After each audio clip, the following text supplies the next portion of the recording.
Hi, I'm jet lagged. I'm currently road tripping across North America of the 1980s during the day, and I am camping across the British countryside by night. Hello and namaskar.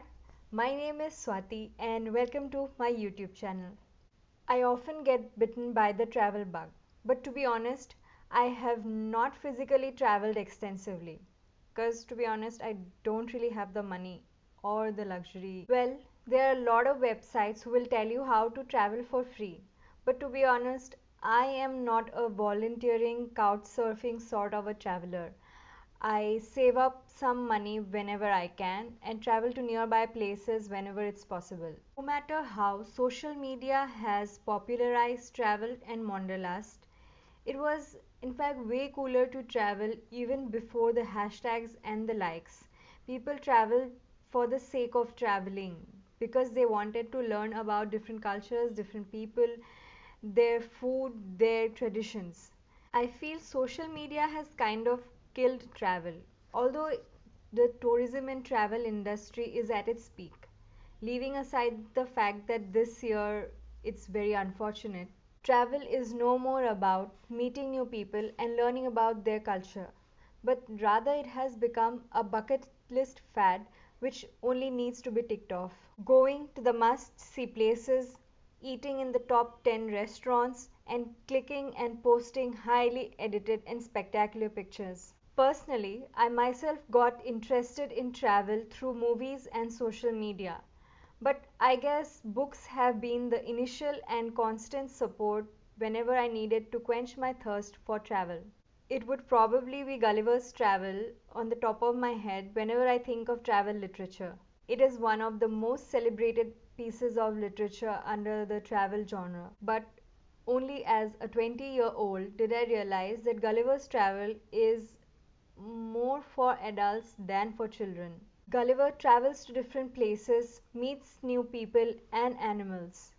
In this genre, we also have stories, adventure stories of Sinbad the Sailor. Although these books have been essentially about travel, I feel any book that I pick up transports me to that certain place or certain era. Only last month did I travel to Tehran during the 1980s when the political turbulence in Iran was at its peak.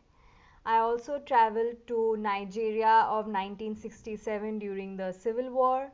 I also traveled to China and inner villages of Assam during the British colonization period.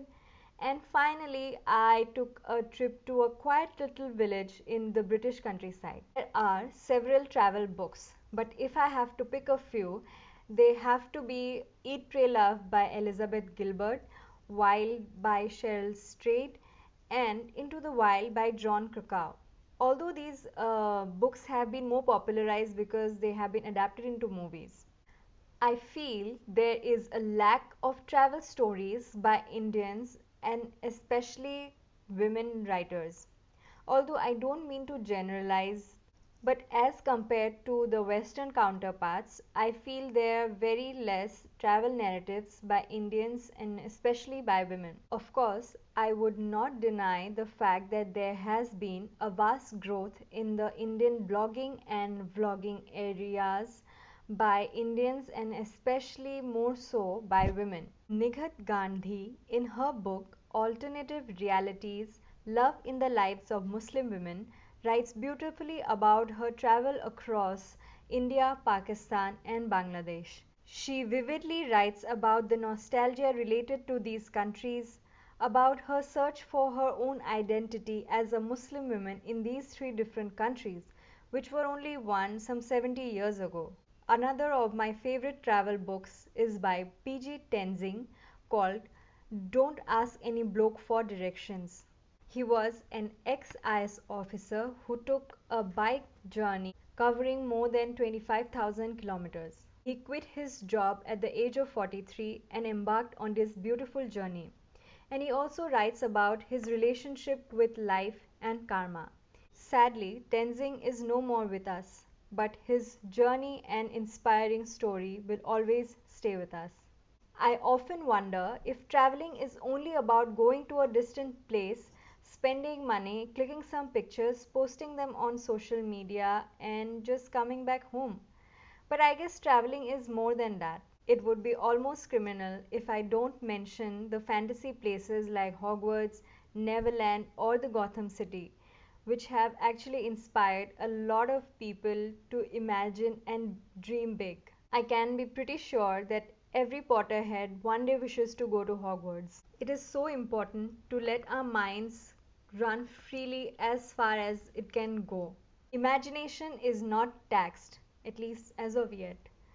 But I feel books are the cheapest way to travel, and even cheaper is your imagination. I hope we soon find stability and peace in our lives because I miss being on a train, bus, auto, or flight, and I also miss leisurely running my hands across stacks of books in a bookstore.